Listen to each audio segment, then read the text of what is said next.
مجھے 2 ہفتے قبل ایک دوست نے حاجی شکیل کے بارے میں بتایا۔ انہیں آپ کی موٹیویشن کی ضرورت ہے، آپ ان سے مل لیں۔ میری اس سے قبل حاجی شکیل سے صرف 2 ملاقاتیں ہوئی تھی۔ یہ میاں نواز شریف کے 35 سال پرانے خدمت گزار ہیں۔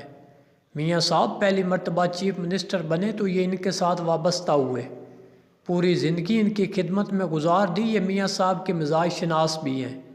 ان کا دماغ پڑھ لیتے ہیں، یہ جانتے ہیں میاں صاحب کو کس وقت کیا چاہیے اور یہ کس بات پر خفا یا ناراض ہیں، یا یہ کس وقت کون سے کپڑے پہنیں گے، کیا کھائیں گے اور کس سے ملاقات کریں گے اور کس سے بچ کر رہیں گے، وغیرہ وغیرہ۔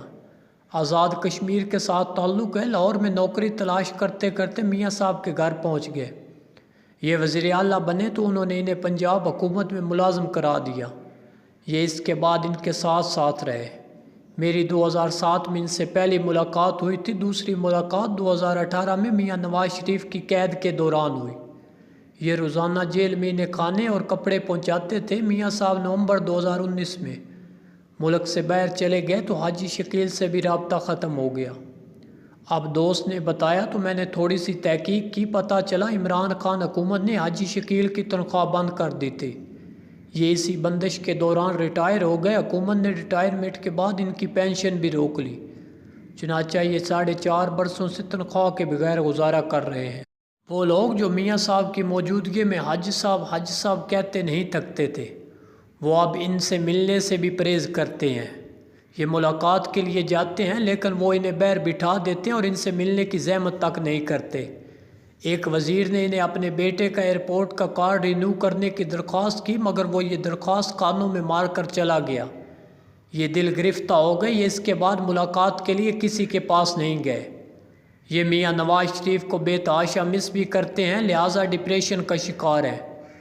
میں نے یہ تفصیلات جان کر انہیں فون کیا اور چائے کی دعوت دے دی۔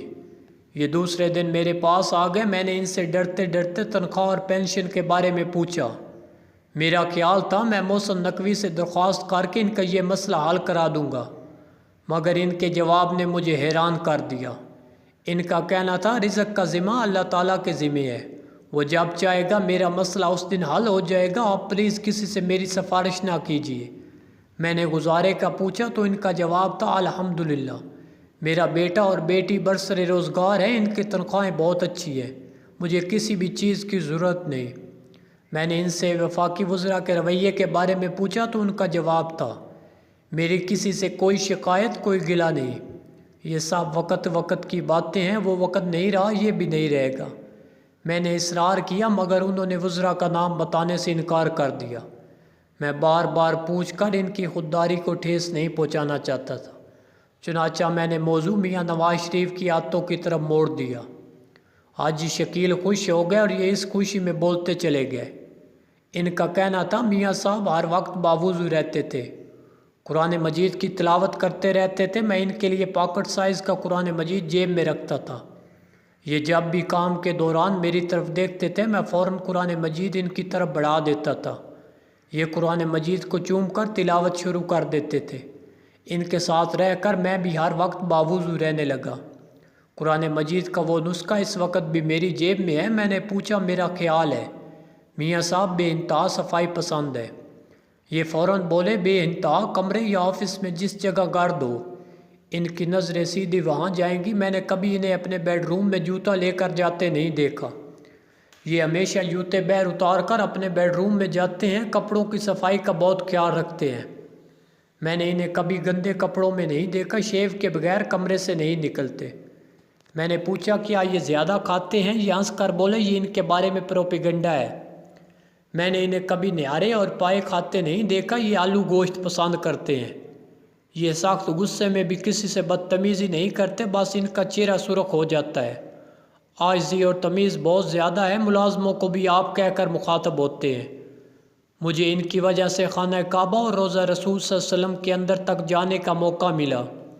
یہ میرے جیسے شخص پر ان کی خاص مہربانی تھی، ورنہ ملازموں پر کون اتنی مہربانی کرتا ہے۔ میں ان سے مزید پوچھنا چاہتا تھا مگر حاجی شکیل نے میرا انٹرویو شروع کر دیا۔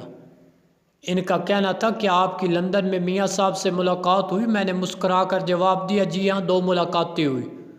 انہوں نے پوچھا کہ آپ کو میاں صاحب میں کوئی فرق محسوس ہوا؟ میں نے ذرا سا سوچ کر جواب دیا، میاں صاحب آپ مزید گہرے ہو گئے ہیں۔ میرا میاں نواز شریف کے بارے میں پرانا تاثر ہے، یہ شخص بہت گہرا ہے۔ یہ جتنا شکل سے بولا بالا اور سیدھا محسوس ہوتا ہے، یہ اندر سے اتنا ہی سمجھدار ہے۔ آپ خود سوچیں، یہ اگر گہرے نہ ہوتے تو کیا یہ موٹر وے سے لے کر سی پیک تک بڑے بڑے پروجیکٹ مکمل کرتے، اور وہ بھی اس حالت میں کہ انہیں کوئی بھی دور ٹک کر پورا نہیں کرنے دیا۔ یہ ہر دور میں آپ ٹوپی سنبھالتے رہے مگر یہ اس کے باوجود ڈیلیور کر گئے۔ ہمیں ماننا ہوگا پاکستان سے اگر میاں نواز شریف کے کام نکال دیے جائیں تو باقی کچھ نہیں بچتا، بس اس میں ایک خرابی ہے، یہ بے لچک ہیں، یہ ہر بار فوج سے ٹکرا جاتے ہیں اور پھر سیڑھی سے پھسل کر 99 سے 0 پر آ جاتے ہیں۔ اس کی بڑی وجہ ان کے ارد گرد موجود لوگ ہیں۔ یہ ہر بار خود کو 3-4 لوگوں تک محدود کر لیتے ہیں اور یہ لوگ انہیں مروا دیتے ہیں۔ میرا خیال ہے یہ اگر اس بار آئے تو شاید یہ ماضی کی غلطیاں نہیں دہرائیں گے۔ حاجی شکیل ہنسے اور مجھ سے پوچھا، آپ یہ دعویٰ کس بنیاد پر کر رہے ہیں؟ میں نے ہنس کر جواب دیا، میاں نواز شریف واقعی گہرے ہو گئے ہیں، یہ اب پہلے سے زیادہ اپنے تاثرات چھپا لیتے ہیں۔ میں آپ کو 2 مثالیں دیتا ہوں۔ میں پچھلے سال اپریل میں ان سے ملا تو یہ مجھ سے میرے سفروں کے بارے میں پوچھنے لگے۔ میں نے انہیں بتایا میں تبت بھی گیا ہوں۔ انہوں نے اس میں گہری دلچسپی لی، مجھ سے پوچھا لہٰذا کتنی بلندی پر ہے؟ میں نے جواب دیا 10,000 میٹر۔ انہوں نے حیرت سے میری طرف دیکھا اور پوچھا 10,000 میٹر یا فٹ؟ میں نے کہا میٹر۔ میاں نواز شریف نے اس پر کوئی تاثر نہیں دیا اور بات بھوٹان کی طرف موڑ دی۔ حاجی شکیل حیرت سے میری طرف دیکھ کر بولے، مجھے آپ کی بات سمجھ نہیں آئی۔ میں نے کہکا لگا کر جواب دیا، یہ ایک صحافیانہ واردات تھی۔ ہم صحافی دوسروں کو انگیج کرنے کے لیے عموماً کوئی ایسی سویپنگ سٹیٹمنٹ دیتے ہیں جس کے بعد دوسرا شخص بحث شروع کر دیتا ہے، یوں ہمیں لکھنے اور بولنے کا مٹیریل مل جاتا ہے۔ میرے دعوے میں 10,000 میٹر کا فکرہ اہم تھا۔ دنیا کا بلند ترین مقام ماؤنٹ ایوریسٹ ہے اور اس کی بلندی بھی 8850 میٹر ہے، لہٰذا 10,000 میٹر کا سوال ہی پیدا نہیں ہوتا تھا۔ تبت کی بلندی 10,000 فٹ سے لے کر 15,000 فٹ ہے، تاہم وہاں کی فیلنگ 10,000 میٹر جیسی ہے۔ آپ اگر جہاز میں سوار ہوں، اگر فلائٹ میں اچانک آکسیجن کم ہو جائے تو کیا ہوگا؟ تمام مسافروں کی ناک سے نکسیر پھوٹ جائے گی، ان کے سر گھوم جائیں گے۔ تبت میں بھی یہی حالات ہوتے ہیں، لہٰذا اسے 10,000 میٹر کی فیلنگ کہا جاتا ہے۔ میرا خیال تھا میاں صاحب میری سٹیٹمنٹ کو چیلنج کریں گے، یوں بات چل پڑے گی، مگر انہوں نے میری بات سنی اور کوئی کراس کوئسچن نہیں کیا، یہ اسے ویل لیفٹ کر گئے۔ حاجی شکیل نے ہنس کر کہا، یہ ان کی پرانی عادت ہے، یہ بحث میں نہیں پڑتے۔